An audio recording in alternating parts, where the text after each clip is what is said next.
Hello and welcome, viewers. I'm Karishma, your financial coach and a certified financial planner by profession. Today, we will explore the other three levels of financial planning pyramid. Hello and welcome, everyone.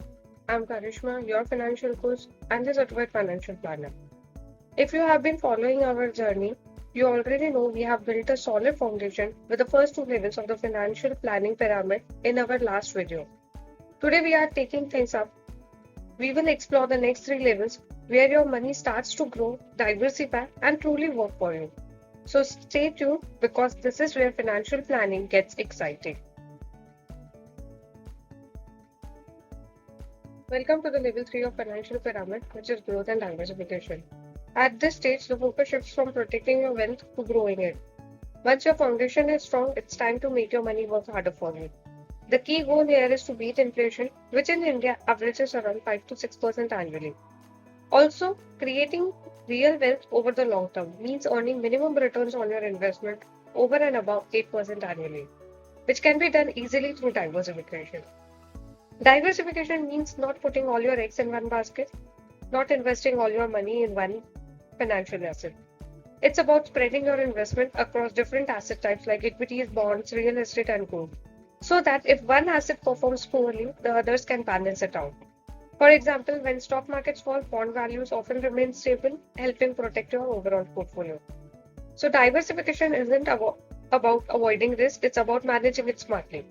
It ensures that your portfolio grows steadily through different market conditions. Let's look some of the key asset classes that make this happen. Bonds, which offer steady income and safety, but with low returns. Stocks, here you buy stock of high earning companies with low risk and high return potential, which beat inflation very easily. Mutual fund, it pools money from lack of investors and invests it across equities, bonds, and money market instruments as per its category and managed by professional fund managers. In India alone, the mutual fund industry has grown over fourfold in the last decade, with asset under management crossing 60 lakh crore in 2025. That's proof of growing investor confidence in this particular asset class. You can start with small monthly SIPs of 500, getting investments in mutual funds. Historically, equity mutual funds in India have delivered around 10 to 12% annual returns, which is over and above the inflation and traditional products too, which is FD. Last one is ETF, the modern favorite, which give low cost index linked exposure to global market with instant liquidity. Most ETFs track a market index like Nifty 50 or S&P 500. Their performance mirrors overall market movements, meaning when the market grows, your ETF grows too. On average, broad market ETFs in India have delivered around 10 to 11% annual returns over the past decade. The key takeaway over here is don't chase returns, engineer them through smart asset allocation. The rule here should be focus on beating inflation, compounding wealth, and staying diversified for the long game. Let's look at an example where a investor Meera has invested only one asset class, which is FD.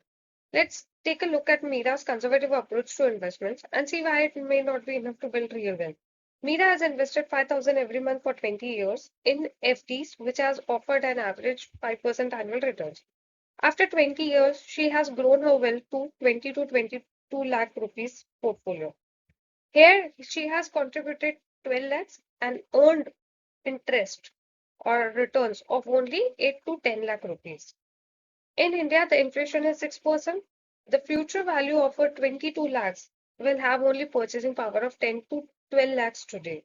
It means the purchasing power has declined and definitely she has not beaten inflation over here.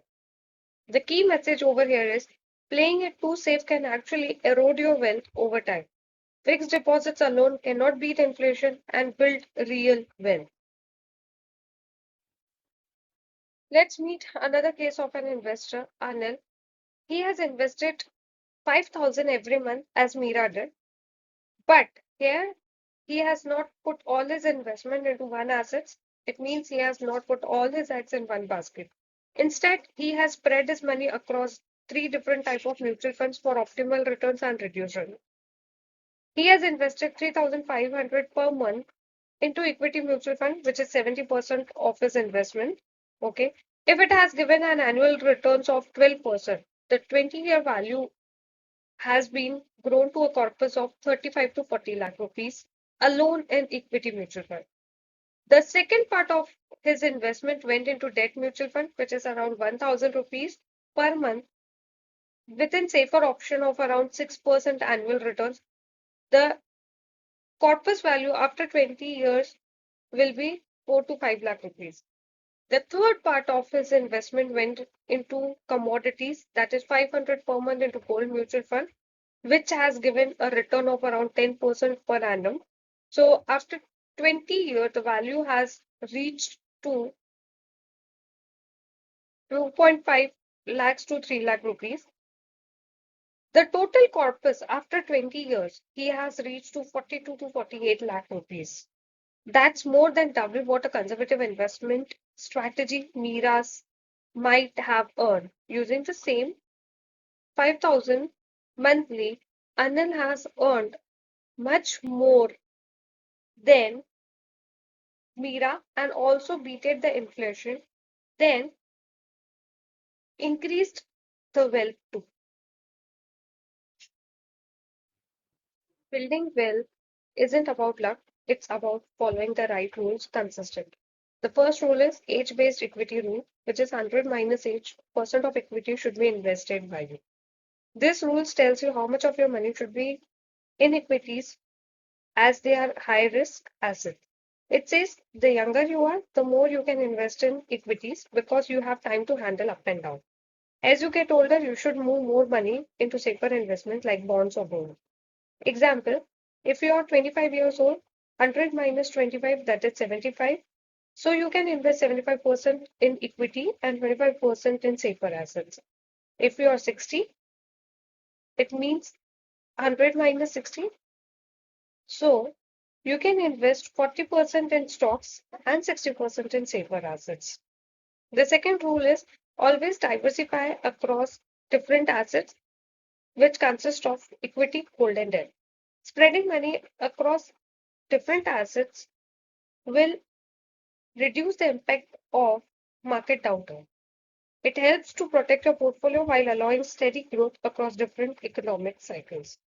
Third rule, never invest more than 10% in a single stock. Limiting exposure ensures no single failure can derail your overall wealth strategy. Fourth rule, review portfolio annually. Regularly checking your investments help you adjust for changes in the market and your personal goals. It also ensures your asset allocation stays aligned with your risk tolerance and growth targets. Rule number 5, always aim to beat inflation. Your investment must grow faster than inflation to maintain and increase real wealth. Simply earning less than inflation means your money loses purchasing power over time. The core message over here is growth isn't random, it is achieved by following consistent rules.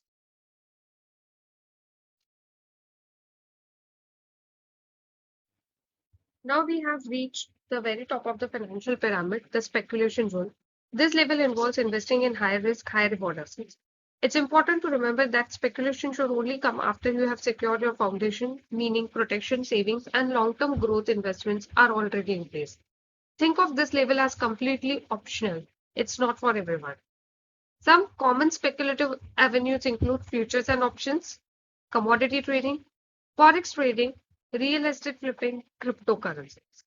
At this stage, the key takeaway is never speculate with money you can't afford to lose. Speculation should be seen as an adventure with surplus funds, not a core part of your financial plan.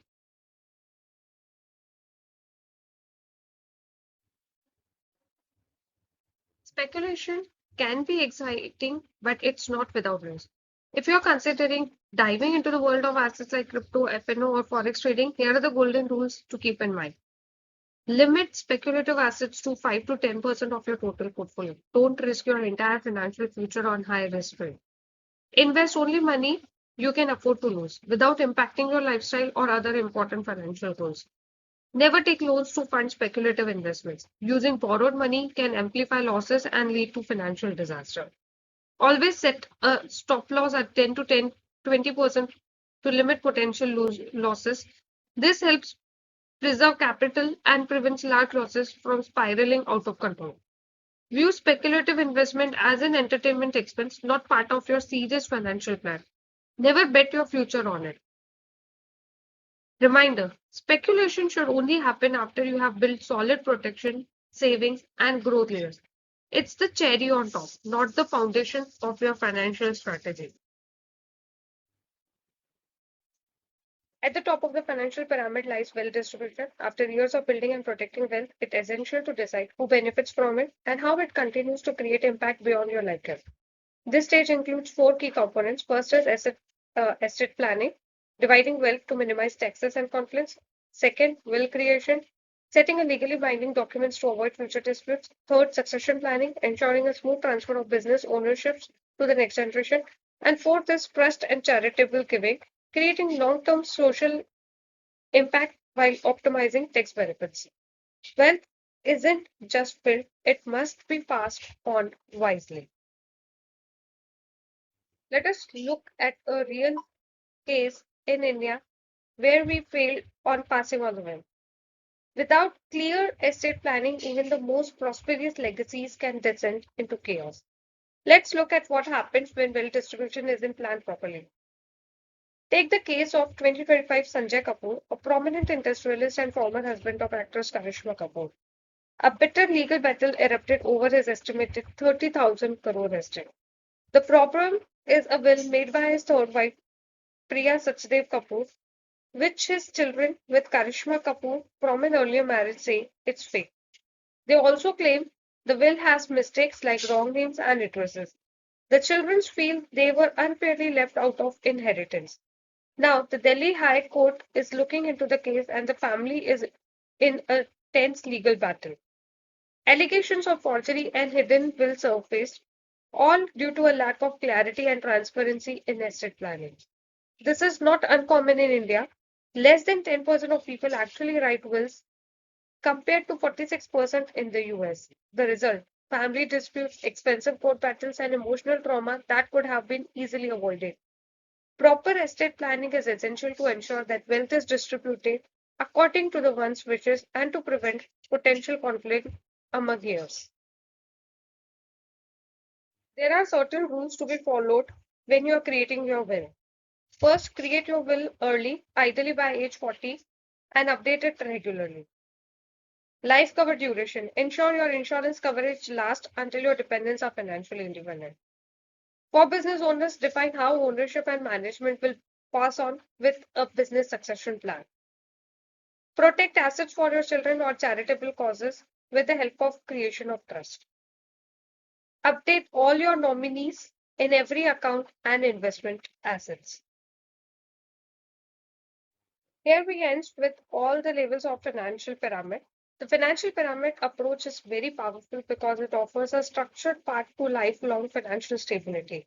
It works because it protects from risk through layered safeguards for health, income, and emergencies, build financial discipline with systematic saving and investment habits, create long-term wealth by helping your money outpace inflation, manage risk at each stage to avoid overexposure and maintain balance, ensure smooth asset transfer so your wealth continues to benefit future generations. Start building your pyramid today. Your future self will thank you for it. Thank you very much.